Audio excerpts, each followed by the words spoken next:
अशोक वाटिका उस रात असामान्य रूप से शांत थी। न पक्षियों की आवाज थी, न पत्तों की सरसराहट। मानो प्रकृति स्वयं सांस रोके खड़ी हो। उसी शांति को चीरता हुआ एक थका हुआ कदम भीतर आया। यह वही स्थान था जहां उसने विजय का स्वप्न देखा था और जहां उसे सबसे गहरी पराजय मिली थी। रावण।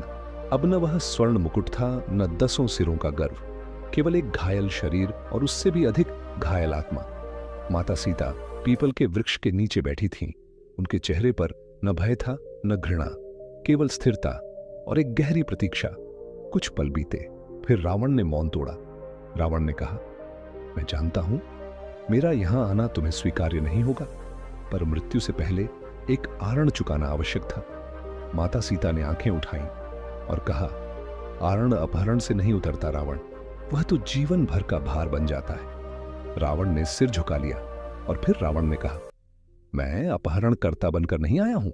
मैं यहां उस मनुष्य के रूप में आया हूं जो पहली बार सच बोलना चाहता है। माता सीता मौन रहीं। यह मौन अनुमति था। रावण कुछ कदम आगे बढ़ा, पर एक सीमा पर रुक गया। वह सीमा जिसे उसने कभी लांघा नहीं था। रावण ने कहा, तुमने कभी सोचा कि इतने महीनों तक मैंने तुम्हें छूने का प्रयास तक क्यों नहीं किया? माता सीता ने कहा, संयम को लोग भय समझ लेते हैं। रावण की आंखों में एक अजीब चमक आई। रावण ने कहा, न भय, न मर्यादा, बल्कि पहचान। माता सीता ने पहली बार ध्यान से उसकी ओर देखा और फिर कहा, किसकी पहचान? रावण ने धीमे स्वर में कहा, तुम्हारी। हवा जैसे ठहर गई। रावण ने कहा, जिस क्षण मैंने तुम्हें पंचवटी में देखा, उसी क्षण समझ गया था कि तुम साधारण नारी नहीं हो। तुम केवल राम की पत्नी नहीं, तुम स्वयं धर्म हो। माता सीता का स्वर गंभीर हो गया। माता सीता ने कहा, यदि यह जानते थे तो अधर्म का मार्ग क्यों चुना? रावण ने कड़वी हंसी हंसी और फिर रावण ने कहा, क्योंकि मैं जानता था कि धर्म को पूर्ण होने के लिए अधर्म का सामना करना ही पड़ता है। कुछ क्षण बाद उसने कहा, अब वह सच सुनो जो मैंने अपने भाइयों से भी छिपाया। माता सीता शांत रहीं। रावण ने कहा, मैं जानता था कि राम ही विष्णु है। यह ज्ञान मुझे युद्ध के बाद नहीं हुआ। यह मुझे तब हुआ था जब राम बालक भी नहीं थे। माता सीता के चेहरे पर हल्का विस्मय उभरा। माता सीता ने कहा, यह ज्ञान तुम्हें कैसे हुआ? रावण की आंखें दूर अतीत में चली गईं। रावण ने कहा, जब मैंने कैलाश पर तप किया था, तब ब्रह्मा ने मुझे केवल वरदान नहीं दिया था, उन्होंने मुझे भविष्य का एक अंश भी दिखाया था। उसकी आवाज कांपने लगी। रावण ने कहा, उन्होंने कहा था, तू स्वयं अपने विनाश का कारण बनेगा, पर वही विनाश लोगों की रक्षा करेगा। माता सीता ने कहा, फिर भी तुम रुके नहीं। रावण ने कहा, क्योंकि कोई तो होना चाहिए था जो ईश्वर के मार्ग में सबसे बड़ा अवरोध बने, ताकि उनका धर्म सबसे उज्जवल रूप में प्रकट हो। फिर रावण ने सबसे धीमी आवाज में कहा, मैं खलनायक नहीं बनना चाहता था सीता, मैं पात्र बनना चाहता था। माता सीता ने गंभीर स्वर में पूछा, और मैं? मेरी पीड़ा भी उस योजना का भाग्य थी? रावण की आंखों से आंसू गिर पड़े और रावण ने कहा, यही वह सच है जो मैंने सबसे छिपाया। उसने कांपती आवाज में कहा, तुम्हें पीड़ा देने का अधिकार मुझे नहीं था। यह मेरी सबसे बड़ी भूल थी।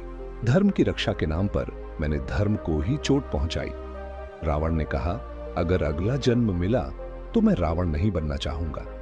मैं केवल वह व्यक्ति बनना चाहूंगा जो तुम्हें प्रणाम कर सके। माता सीता की आंखों में करुणा भर आई। माता सीता ने कहा, सत्य को स्वीकार करना देर से सही, पर यह भी एक मुक्ति है। रावण ने सिर झुकाया। रावण ने कहा, अब मैं जा सकता हूं। अब राम अपना कार्य पूर्ण कर सकेंगे।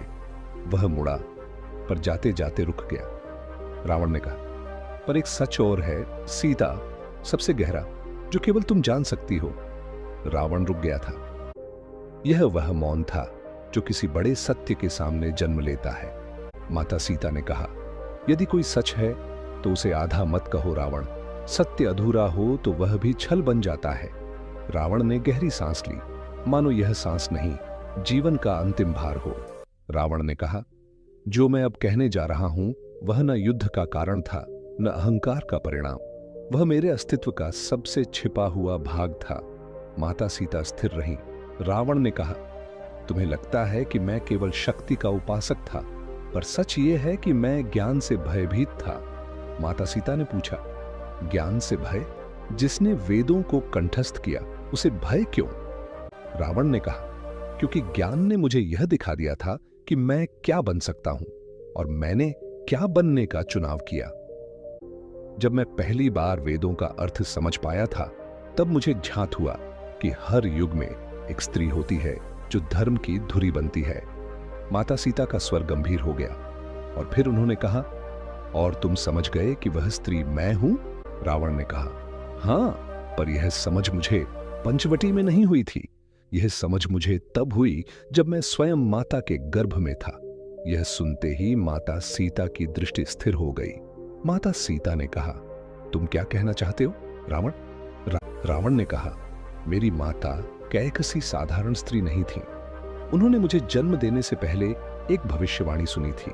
भविष्यवाणी यह थी, जिस स्त्री के कारण यह पुत्र उठेगा, उसी स्त्री के कारण इसका अंत होगा। माता सीता मौन रहीं। रावण ने कहा, मैंने जीवन भर सोचा कि वह स्त्री कोई देवी होगी, कोई योद्धा होगी, या कोई शाप। उसकी आंखों में पीड़ा थी। रावण ने कहा, पर जब मैंने तुम्हें देखा तो समझ गया, वह स्त्री न शस्त्र धारण करेगी, न युद्ध करेगी, वह केवल सहन करेगी। माता सीता ने धीमे स्वर में कहा, तो तुमने मुझे इसलिए चुना क्योंकि तुम अपने अंत को पहचान गए थे? रावण ने कहा, नहीं, मैंने तुम्हें इसलिए नहीं चुना। मैंने तुम्हें इसलिए छिपाया क्योंकि मैं चाहता था कि धर्म की सबसे कठिन परीक्षा हो।